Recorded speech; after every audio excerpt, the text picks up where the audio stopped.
Welcome back, Motorheads. This is Wagon Wednesday Finds on Facebook Marketplace. Up first, we got a 1968 Chevrolet for $35,000.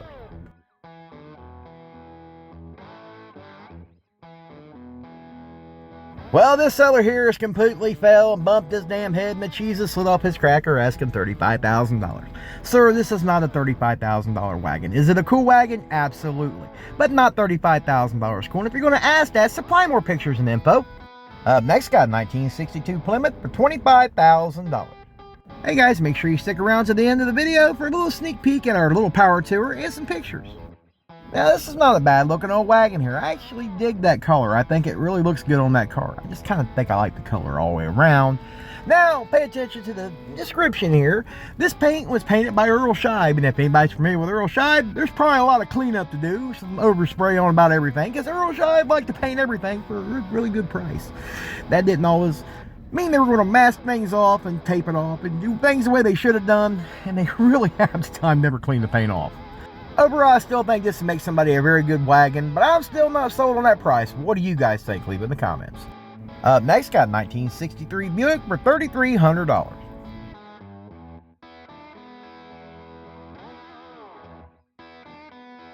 Now, these here are cool wagons. This particular wagon is going to need a lot of love. This wagon is going to need floors. It's going to need a lot of work. Now, overall, I still think this is a good wagon, and it could be saved, but this is not for the amateur to pick up, because you're definitely going to get into a lot of rust repair on this wagon. Overall, I still think this wagon would make somebody a very good project wagon, but like I said, it's going to have to be somebody who's got patience and deep pockets if you're not going to restore it yourself. Well, you're still going to need pretty deep pockets even doing it yourself. Look at that floor. I mean, come on, that's the Fred Flintstone special here. Now, the interior of this car doesn't look terrible. The seats actually look like they're in very good shape. So also, this wagon here could also be a pretty good parts wagon. I'd hate to see them be parted out, but sometimes you got to cut your losses. But what do you guys think of the little Buick? Leave it in the comments. Next, got a 1951 Plymouth for $20,000.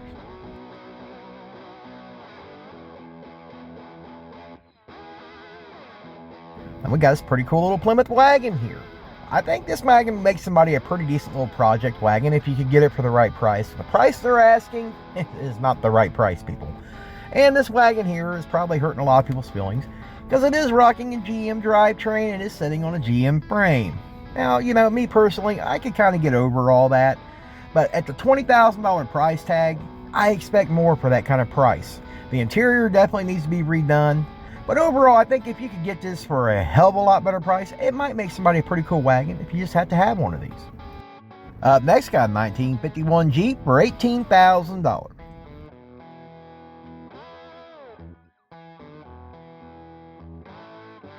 Well, I don't know about you guys. I absolutely like these old Jeeps. I think these are very dang cool, personally, and I love the woody ones. Now, $18,000, from what you're seeing here in the pictures, this Jeep is in very good condition, at least from the pictures anyhow. Now, I definitely think I would try to get this a lot better than $18,000. That's my personal thoughts on it. But overall, I still think this would make somebody one hell of a Jeep, especially if you're really into these, like I am. Like I said, me personally, I'm thinking more 13, 14-ish on the price on this one here. But that's my personal thoughts on it. But what do you guys think of the old Jeep? You like these things? And what do you think of that price? Leave it in the comments. Next, got a 1964 Pontiac for $2,400.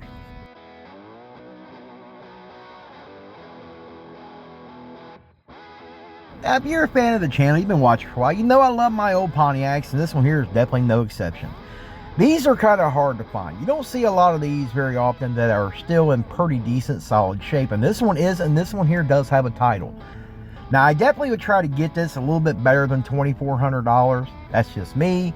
But overall, I think this is definitely one that needs to be saved. And I think you couldn't go wrong here with this one, even at $2,400. I definitely see lots of potential here. And the car looks to be fairly complete from the pictures. The interior definitely going to need some love, but overall the dash doesn't look too terrible. I mean, there are some places on it. The back over here, you definitely, like I said, it's definitely going to need full interior, and it's going to definitely need a full resto. But the damn thing's got solid floors and a good title. Probably a good buy. Next, got a 1956 Pontiac for $31,500.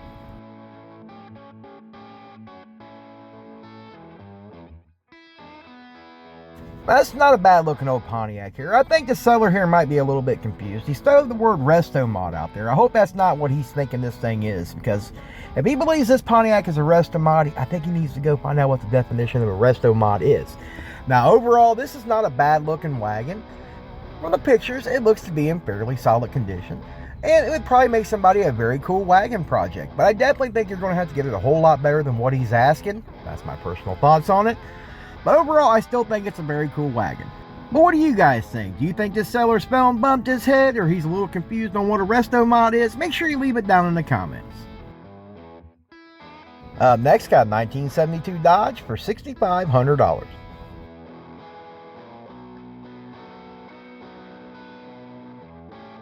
Now here's a wagon you don't see very often, because people just really didn't save these things, and most of them just rotted away. Now this one here appears to be in fairly decent condition, and I see a lot of potential to make a very cool wagon out of this one.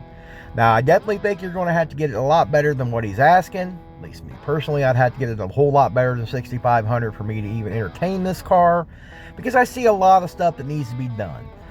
There's going to be a lot of body work on this car to make it the way I would personally want this wagon to be, and what I think this wagon is deserving of. Now, if you're looking for something you can just kind of get in, you don't care about, and run it around, this might be right up your alley. Definitely gonna need some interior love, but overall I think it makes somebody a pretty decent little project. Next, got a 1975 Ford for $5,500.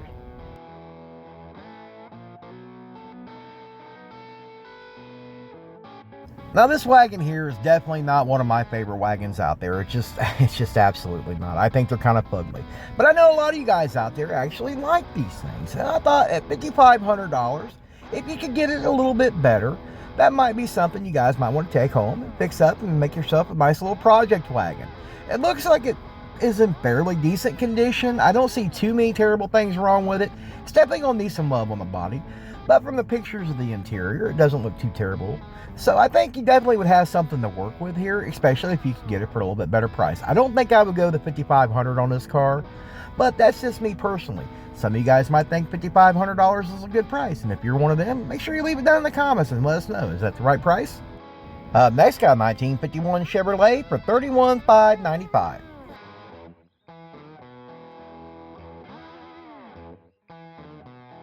Now that right there, that is absolutely one gorgeous looking old wagon here. I absolutely love this thing. I don't love that price tag, but I think this is a beautiful wagon. And I think it makes somebody a very nice addition to their collection. This wagon here looks to be fairly complete, fairly done. More on the done side than a lot of the ones we've come across here lately. I still don't know about that price tag. I don't think I would pay anywhere near that personally, but I still think this would make somebody a very cool wagon and a nice little driver. Oh guys, this is a little bit of footage from our power tour that we put on, our very first one ever. Now this is on the way back here, a few wagons, and we're all heading back in the same direction here. Decided to ham it up a little bit with the cameras as we drove by, catching up, passing each other here. Definitely was a great damn time, and I want to thank everybody who showed up. We had a lot of great people show up, brought them beautiful wagons out. It was just a really good time, and we look forward to trying to do it again next year. It was just a great time, and like I said, for all you guys who showed up and hung out with us, we absolutely thank you from the bottom of our hearts for hanging out with Motorhead Misfits that day. It was just a great time. We look forward to seeing each and every one of you guys again real soon. I know a lot of the wagons that showed up were local. Definitely look forward to hooking up with them again, maybe doing some cars and coffee with them. Just absolutely wonderful people. I'm just very amazed and humbled by all the great response we had from you guys coming out and joining us. You guys really made Motorhead Misfits feel very special that day. Thanks again. And we also want to thank each and every one of you viewers at home who weren't able to make it out. Thank you guys so much for all your support. Continuing to help support Motorhead Misfits and helping our channel grow. Hope you guys enjoyed today's video. If you did, make sure you smash that like button. Consider subscribing if you haven't already. And if this is your first time, welcome. We're glad to have you. Make sure you come back and be part of the Motorhead Misfit family. We'll see you guys in the next one.